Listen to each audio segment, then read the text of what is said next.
No, Brandon, please don't go, pleaded Chloe, her voice a raw whisper that barely cut through the buzzing tension in the garage. She clung to her boyfriend, the charismatic leader of their crew, a man whose hands, so tender on her face, were equally adept at slipping away with high-end vehicles. I just have a terrible feeling about today. If I mean anything to you at all, please. Brandon's embrace was a fleeting comfort, his strong hands cupping her face, his gaze searching hers. Chloe, everything I do, every risk I take, is for us. Today is the big one. If this goes off without a hitch, we're done. We disappear, go somewhere far, far away. He held her eyes, a flicker of desperate hope in his own. Do you believe me? A chill ran down Sophie's spine, colder than the whisper of apprehension she had already felt. Rumours had been circulating within the group, growing uglier by the day. I think some of the guys are getting restless, starting to talk, she confessed, her voice barely audible. Just yesterday she'd overheard two of the crew's top mechanics, specialists in VIN switching, muttering in hushed tones. He's stashing away money, just for himself and her, one had grumbled, his voice low and resentful. And he's saying he's ready to drop everything for her. I don't like it. Why are the cops always nearby when we're planning a job? Yeah, I've noticed it too, the other had agreed, a dangerous edge in his tone. Too many close calls lately. It's because Brandon keeps taking these huge orders. We need to lay low. He's lost his mind. And this new route he cooked up, it's pure madness. That area is crawling with patrols. Chloe didn't wait to hear more. She pushed open the heavy garage door, stepping into the cavernous space where the men instantly fell silent. Their eyes, dark and suspicious, darted towards her from under furrowed brows, trying to decipher if she'd heard their damning conversation. Chloe, however, was a master of masks. She offered a casual smile, feigning ignorance as if she'd just arrived. How much longer do you guys need? She asked Brandon, her voice steady, betraying none of the tremor in her heart. Tell them about 2 hours, grunted Scar, the one-eyed mechanic whose nickname matched perfectly his intimidating presence. The other mechanic, Tank, nodded in agreement. Chloe relayed the message to Brandon, her brave facade still firmly in place before his final departure. Everything's going to be fine, don't worry, Brandon reassured her, pulling her onto his lap, burying his face into her shoulder. I'll be back, and we'll vanish from this place. Did you hide the money I gave you? She nodded, a silent promise.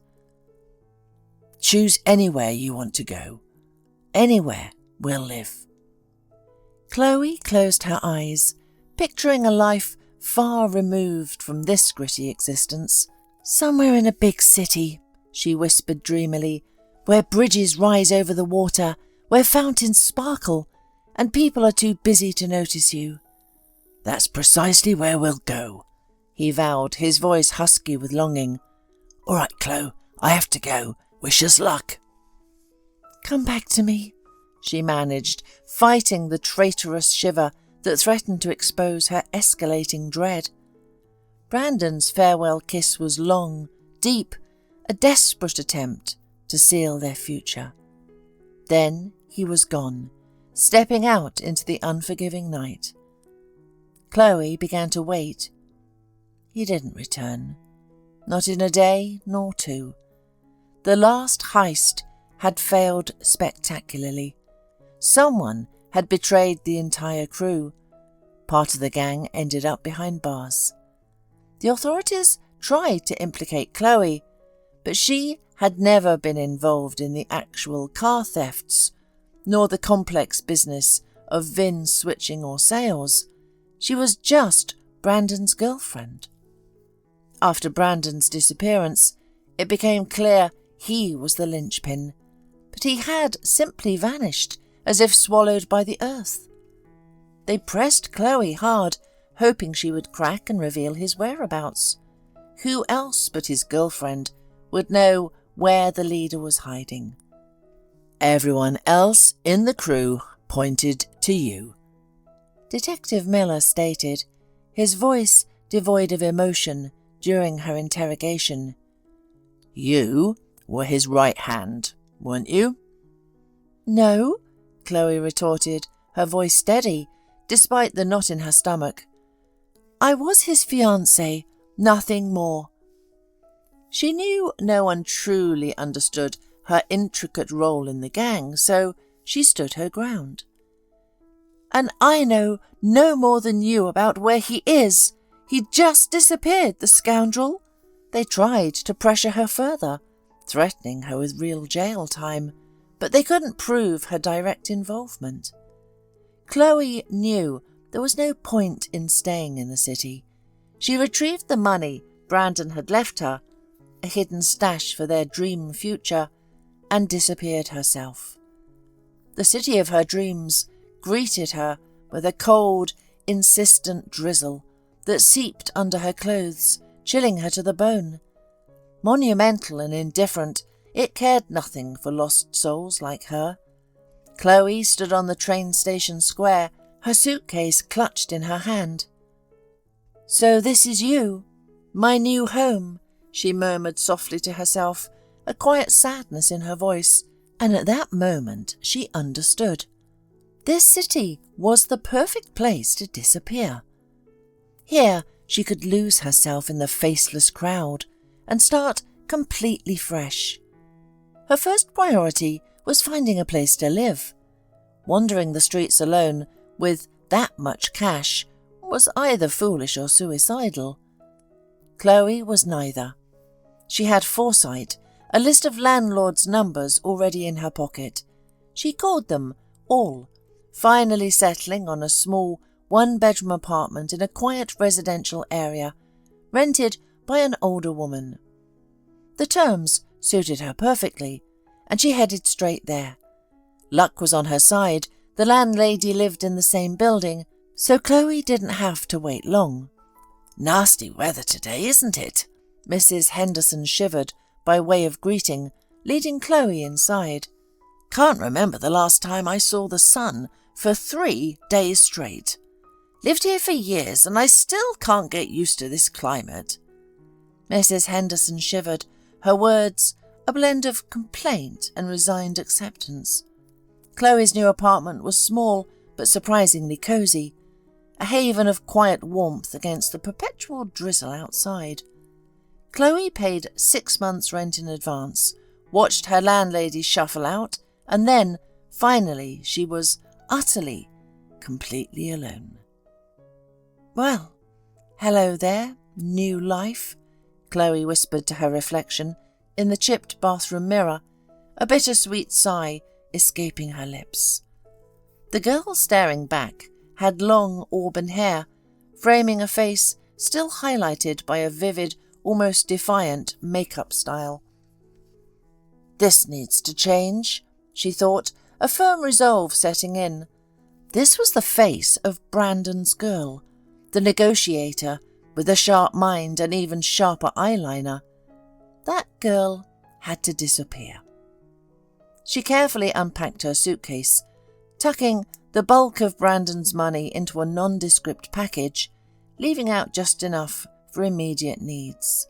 The bag, a relic of her old life, was hidden away, and then, with a deep breath, Chloe stepped out. Her first stop was the bank, where she rented a secure deposit box. On her way back, she spotted a small, unassuming hair salon. An hour later, a different woman emerged. Hair shortened to a chic modern bob, dyed a soft, understated dark blonde, and her makeup light, almost ethereal. Now she blended in effortlessly. One would hardly recognise the former Chloe, the striking girl boss of the shadows. Passing a small, inviting cafe, a pang of hunger reminded her of her empty new refrigerator. She decided to grab a quick bite. As she waited for her order, a tense scene unfolded before her. "Hand in your uniform now and get out before I call the police." The cafe's manager, a stern-faced man, gripped a young waitress by the arm. "I didn't do anything," the waitress protested, her voice raw with desperation. But the manager simply pointed to a discreet camera she clearly hadn't known about. "We all wondered who was skimming from the till," he continued, his voice cold and triumphant. "And we had to get creative. The camera caught it all. Still going to deny it?" "Go to hell," the waitress spat, yanking her arm free, tearing off her apron and storming out. "Now I have to find a new waitress," the manager sighed, running a hand through his thinning hair. That was the moment Chloe made her decision. A strange, impulsive spark ignited within her. "Excuse me," she began, approaching the manager, her voice calm and clear. "I accidentally overheard you have an opening. Could I perhaps try it out?" The man looked at her, his brow furrowed in surprise. He chewed on his lip for a moment, then scratched the back of his head. "Have you ever worked in this field before?" "No," Chloe admitted, her gaze unwavering. "But I'm a fast learner, and I really need a job." Her sincerity was palpable, a quiet strength that resonated. The manager, perhaps seeing something resilient in her eyes, agreed to give her a trial period. A month later, she was officially on the payroll. And so, Chloe's life began to flow, in a quiet, unremarkable rhythm. Sometimes, lying in her new bed, the past would creep in. Childhood memories of perpetually tipsy parents, hungry days, the cruel taunts of classmates. Then, meeting Brandon at 16, a charming auto mechanics student, moving into his apartment, believing it was her escape. "Chloe, I don't want to sound like a nag, but you need to keep studying," he had urged her, his voice uncharacteristically serious. "At least finish college. I won't push for a university degree." Chloe, swayed by his sincerity and her own yearning for something more, enrolled in a financial technical school. Despite her parents' limited horizons, she possessed a sharp mind, an excellent memory and quick wit. Studies came easily, and she graduated with honours. When Brandon assembled his crew and decided to venture into high-end car theft, Chloe tried to dissuade him. He'd just wave her off. "Chloe, you're a finance whiz. You know you can't get rich working a regular job. I want to show you the world. Want you to have the very best." And Chloe, blinded by love and the promise of a glittering future, had succumbed. Remembering all this, her heart ached every single time. She couldn't forget Brandon, but his sudden disappearance had been a true blow. Anger and resentment still simmered within her, yet she couldn't eclipse the simple truth. She still loved him. Gradually, Chloe began to build new connections.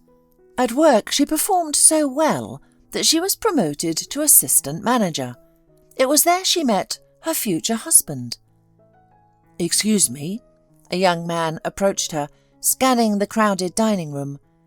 "My secretary was supposed to book a table, but I see everything is taken." "Under what name was the reservation?" Chloe asked, opening her booking journal. "Leo Harrison." The guest was clearly agitated, a hint of desperation in his eyes. "I'm sorry, but we don't have that name. Perhaps your secretary made a mistake, or simply forgot. I'm afraid there's nothing available." Chloe closed the journal, her gaze softening as she looked at him. He looked genuinely pathetic, utterly disheartened. "Maybe it's for the best," he sighed, running a hand through his dark hair. "If you'd like," Chloe offered, a small act of kindness blooming in her chest, "I could show you to the VIP area. A reservation just cancelled, and one private booth is open." "Thank you. You're very kind," Leo smiled, a genuine warmth finally breaking through his distress. "But I think my companion isn't coming, so I won't take up the space. Maybe someone else will be luckier than me." He bowed slightly and left. Chloe might have forgotten the encounter, but the next day Leo appeared again, this time during the quieter afternoon hours, when tables were plentiful. "Hello," he said, walking straight to her. "Do you remember me?" "Hello, of course. Did you manage to meet your companion?" Chloe was polite, not just professionally, but genuinely so. The man was rather handsome and had a pleasant demeanour. No, she had to leave town unexpectedly. It was supposed to be a business meeting, but..." He shrugged, a light smile playing on his lips as he looked at Chloe. "But something happened with her granny. We rescheduled." "Tell me," he asked suddenly, completely out of the blue, "could I invite you to dinner?" Chloe was taken aback, completely unprepared for the abruptness of the question. She almost declined, but then she paused, a new thought taking root. Life goes on, doesn't it? Brandon is gone, but I can't be alone forever. I need to build a life for myself. Besides, the clock is ticking. It's time to think about a family. "That was a little unexpected," Chloe finally said with a gentle, good-natured chuckle meeting his gaze. "And I'm currently at work, but if you were to invite me on my day off, I might not say no." And so Leo began to court her. It wasn't love at first sight, not in the fiery, all-consuming way she had once known, but Leo was easy. Leo wasn't a man who asked too many questions, which suited Chloe just fine. He simply was there, a steady, unwavering presence. She knew deep down that she might be using him in some fundamental way, a port in a storm, a quiet harbour after years of turbulent seas. But his quiet constancy offered a sense of stability that she hadn't realised how desperately she craved. It was a pleasant feeling, spending time with him, a peaceful rhythm settling into her days. Yet in the quiet corners of her mind, she knew her heart, fractured as it was, still held a raw, tender piece of itself for Brandon. 6 months later, Leo proposed. The proposal itself was sweet, earnest, lacking the dramatic flair of her past, but it felt solid, real. They married, a quiet ceremony that marked a turning point towards a life she hoped would be entirely her own. By then, Chloe knew Leo was a successful businessman, owning Velocity Customs, a high-end automotive customization and performance tuning shop. He'd built it from the ground up, starting with small repairs and bespoke modifications for local car enthusiasts, then expanding into a well-respected name for transforming luxury vehicles into unique, powerful machines. His shop had once been lauded for its innovative work, a go-to for collectors and those who craved automotive artistry. After the wedding, Leo insisted she stay home, manage their beautiful house, and prepare for a baby. He wanted a family, a stable, traditional life that resonated with his vision of domestic bliss. But that's where their carefully constructed world began to crack. Years passed, each marked by the silent ache of an empty nursery. The laughter of children, a dream they both held, remained just that, a dream. Chloe, ever practical, urged them to undergo a full medical examination. The results were a cruel twist of fate. She was perfectly healthy, but Leo faced significant issues. He was infertile. This news, delivered with cold clinical detachment, utterly crushed his self-esteem and slowly, insidiously, began to distance himself from his wife. "Leo, please don't be so upset," Chloe pleaded, her voice soft with compassion. "Maybe it's a mistake. Let's get a second opinion. Go to another clinic." She tried to comfort him, to bridge the growing chasm between them, but her efforts had the opposite effect. Leo's anger flared, raw and ugly, revealing a vulnerability he couldn't bear. "So I can be told again I'm not a man?" he snarled, his eyes burning with wounded pride. "No. Topic closed." From that day forward, Leo transformed. The kind, understanding man she'd married became irritable, harsh, his patience worn thin by his unspoken pain. He started disappearing, late nights turning into entire evenings unaccounted for. Chloe began to notice the telltale scent of alcohol clinging to his clothes, the faint, cloying sweetness of another woman's perfume.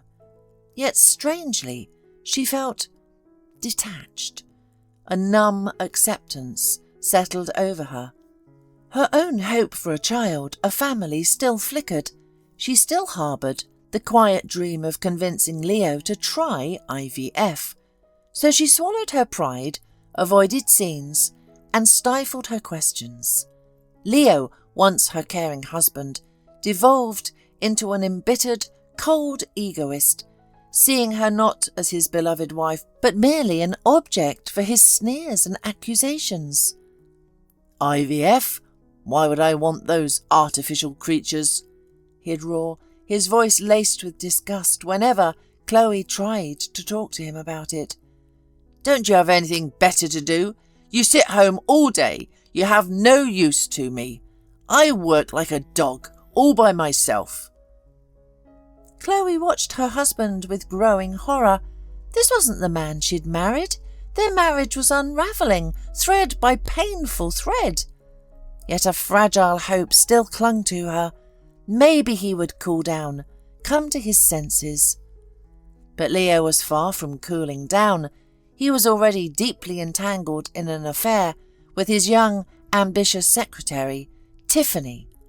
Tiffany, with her sharp ambition and calculating charm, had latched onto the opportunity to ensnare such a prominent man, family status be damned.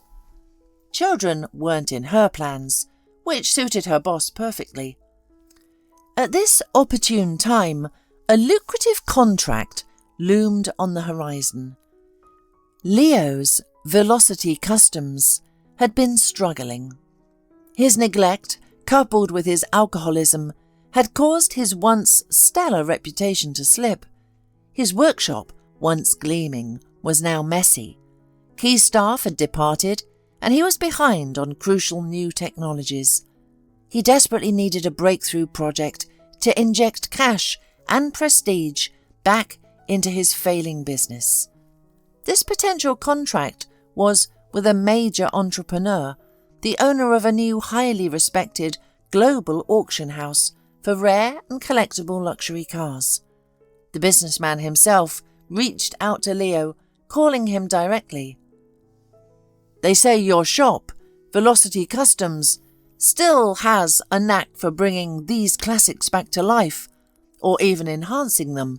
I'd like to see for myself if you're interested in a partnership for bespoke restoration and performance tuning for my auction pieces and clients' collections." The businessman, Mr. Ryder Evans, proposed. "We could meet at my office, and you could also see our facility. We can discuss everything there." "Why not?" Leo exclaimed, a jolt of his old ambition stirring. He'd been actively seeking such a high-profile opportunity, and here it seemed a lifeline was being offered. Mr. Evans sent Leo all the information, including his address and name.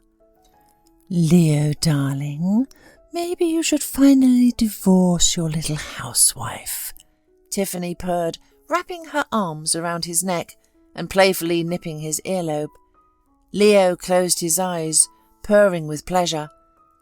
"And anyway, send her to negotiate with this automotive mogul, let her botch it, and then you can easily show her the door and fix the situation yourself. You're so smart, so resourceful," she'd whispered, her words dripping with manipulative flattery. Leo, completely intoxicated by her praise, lost all semblance of reason. He didn't consider the consequences of such a reckless move. He couldn't think straight anymore. So, returning home, he found a pretty excuse to unleash a full-blown argument. "Your husband's home from work," he announced to Chloe, who was meticulously repotting houseplants, her hands elbow-deep in soil. "Maybe you could finally feed me? At least be some use." "Leo, you're the one who wanted me to stay home and not work," Chloe tried to remind him, her voice tinged with weary patience. "And now you're scolding me for it." "Well, now I want you to go to work, though you've probably gone soft, wasting your days at home.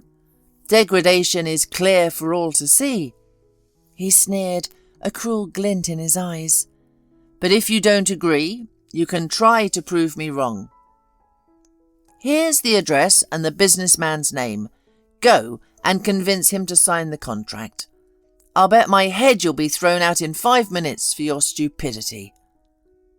Chloe was beyond tired of his baseless accusations. She was, ironically, familiar with the specifics of high-end automotive work, having quietly studied it on her own over the years. The topic itself was close to her past life, though she tried desperately not to remember it. "As you wish," she said calmly, a quiet steel in her voice that utterly astonished him. Leo had expected her to argue, to refuse, giving him the perfect excuse to throw her out like a worthless thing. Leo tossed her the meeting information. "Mr. Ryder Evans," Chloe read out, the name sparking a flicker of distant recognition, though she couldn't quite place it. She quickly looked up information about his business, Heritage Auto Works, online.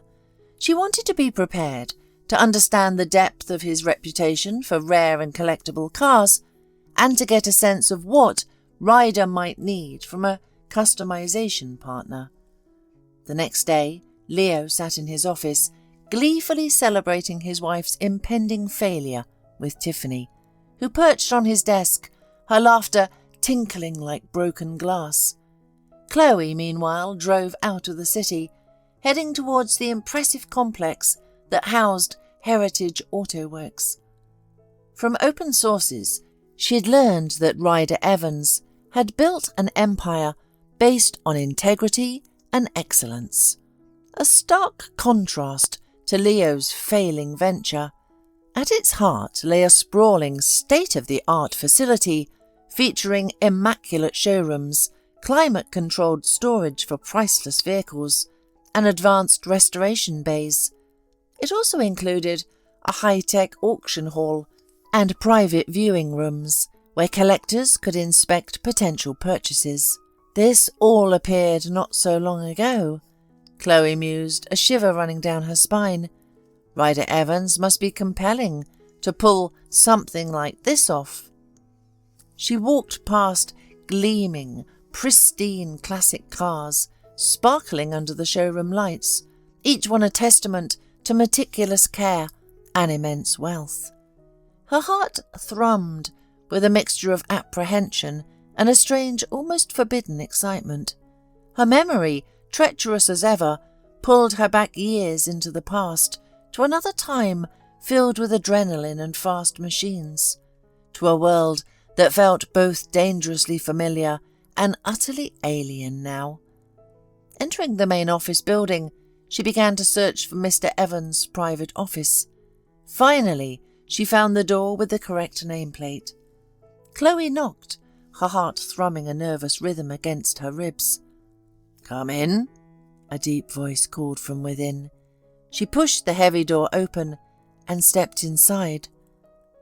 The office was tastefully appointed, exuding an air of understated power. Ryder Evans stood with his back to her, gazing out a large window at the gleaming classic cars being meticulously prepped in the vast Heritage Auto Works facility. He was surveying his empire, a man at the pinnacle of his domain. "Good morning, Mr. Evans," Chloe began, her voice steady despite the tremor in her hands. She took a moment to take in the polished elegance of his office. "I'm here representing Leo Harrison from Velocity Customs.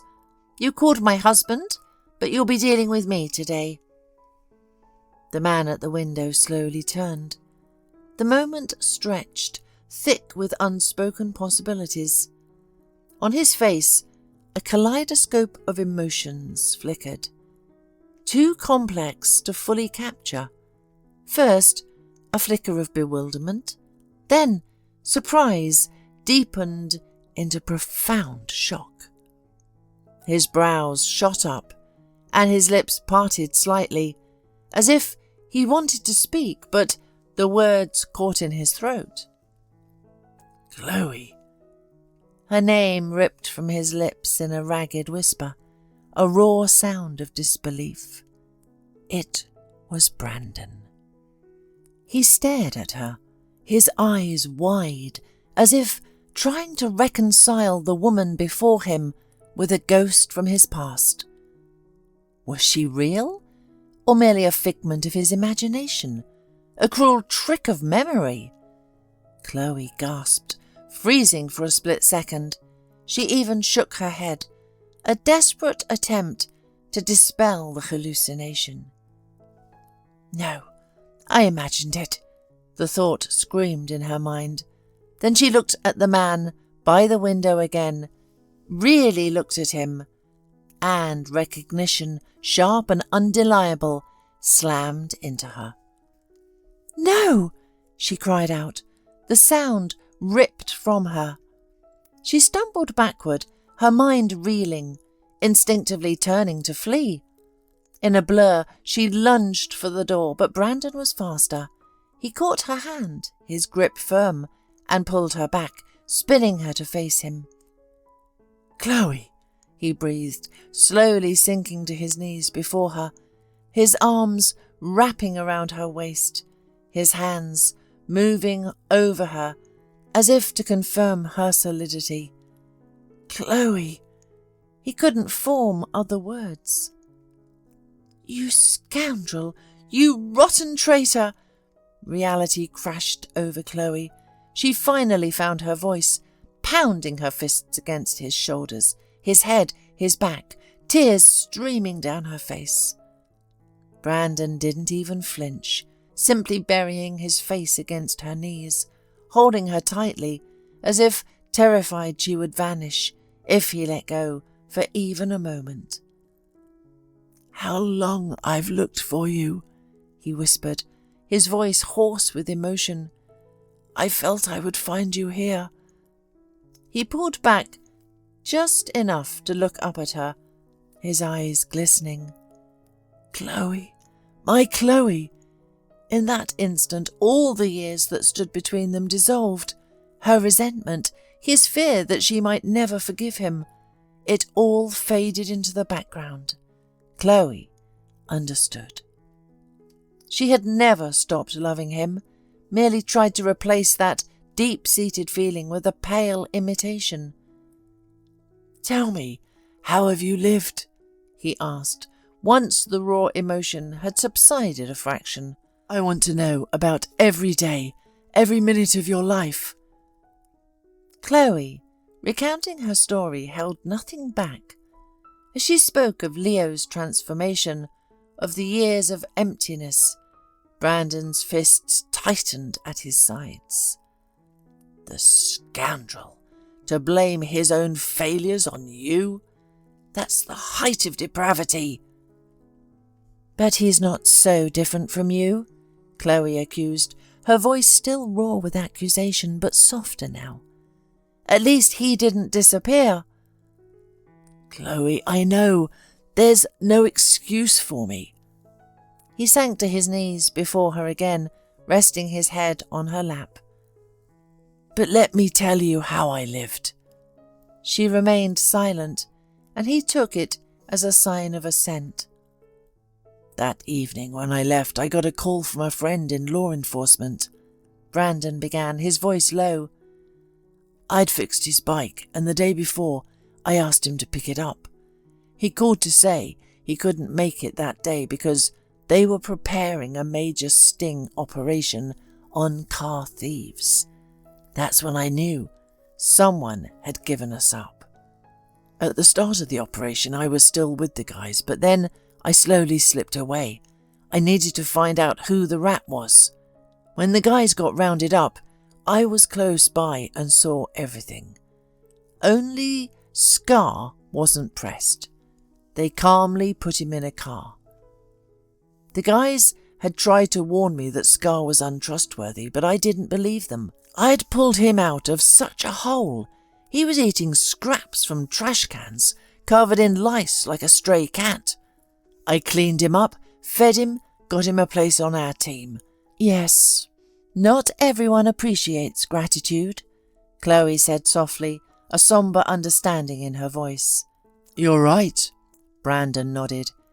I knew if Scar opened his mouth, I wouldn't see freedom for a long time. So I had to disappear. I suspected they'd interrogate you too, but I couldn't risk you knowing my location. If you knew where I was, sooner or later, they would have broken you. And I couldn't, under any circumstances, go to prison. You know, my mother was sick. This way, I could help her by sending money.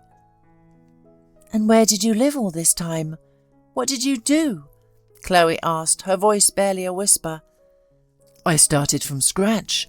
I moved far away to a quiet town and got a job at an auto repair shop. I started fixing cars and bikes, then I opened my own service. Slowly, I built myself up. I focused intensely on performance vehicles and classics. Yes, I had to change my name. I told everyone I'd lost all my documents. And why did you come here to build Heritage Auto Works? I was looking for you, Brandon said, lifting his head to meet her gaze, his eyes shining with a profound yearning. You weren't in the city. No one knew where you'd gone. Your parents had completely drunk themselves away. They didn't even remember your name. But I remembered. You wanted to live in a city where bridges rise, where there are many fountains and people don't pay attention to you. This city is the only one like that in the whole world. I drove the streets every day, hoping to see you. I've changed, Chloe murmured, self-consciously adjusting her newly cut, styled hair. And I still would have recognized you, Brandon countered, his voice tender. You're even more beautiful now. He gently traced the line of her cheek with his palm, and Chloe closed her eyes, leaning into his touch. Will you ever forgive me? Chloe opened her eyes and looked at him. A flicker of doubt crossed her features, quickly replaced by a profound tenderness. I forgave you the moment I saw you, she sighed, a small genuine smile gracing her lips as she playfully ruffled his hair. Chloe, marry me. I don't want to lose another minute. Brandon sprang to his feet, rushed to a sleek, modern safe, pulled something from within and returned. In his outstretched palm lay a small crimson velvet box. Chloe carefully took it, opened it, and gasped. Inside Nestled on a bed of satin was a ring of extraordinary beauty, a solitaire diamond glistening with 100 promises. "I've carried this with me always. I hoped I'd find you some day," Brandon confessed, his hands trembling with emotion. "Divorce is a matter of days when you have money and connections." And Brandon, or rather Ryder Evans, had both. Chloe didn't even go back to Leo's house for her belongings. She moved directly in with Brandon. Of course, the contract between Velocity Customs and Heritage Auto Works was now out of the question. However, Chloe, thanks to her innate curiosity, sharp mind and resourcefulness, helped Brandon expand Heritage Auto Works even further. She saw opportunities to integrate a bespoke customization division, a new tier of service for their elite clientele. Leo, foolishly believing himself a monopolist in the high-end automotive customization world, had completely miscalculated, gravely underestimating his former wife. He was so convinced his long-standing experience and connections would protect his business. Yet, the new work done by Chloe in a new division at Heritage Auto Works proved to be more technologically advanced, more convenient and more attuned to the evolving desires of luxury car owners. By securing exclusive contracts with major private collections and auction consignments, Chloe and Brandon completely pushed Leo's Velocity Customs out of the upper echelons of the market. "Chloe, this isn't revenge," Brandon assured her, reviewing the latest market reports. "This is simply justice." He chose this path himself. "I know," she murmured, nodding thoughtfully, but her mind was elsewhere. "Brandon," she said, looking up at him, her eyes brimming with tears, "I'm pregnant." He froze for a moment, then grabbed her hands, a bewildered grin spreading across his face. He didn't know whether to laugh or cry, so he did both. "Chloe, you silly goose, why are you crying? This is wonderful. I'm going to be a father." "It's from happiness," she laughed, wiping tears from her cheeks. Meanwhile, Leo sat alone in his Velocity Customs office, staring at the empty shelves of his once bustling parts warehouse. Calls from clients had ceased. His former partners had pulled out of collaborations. "How did this happen?" he whispered, clutching his phone, the silence of his crumbling empire echoing around him.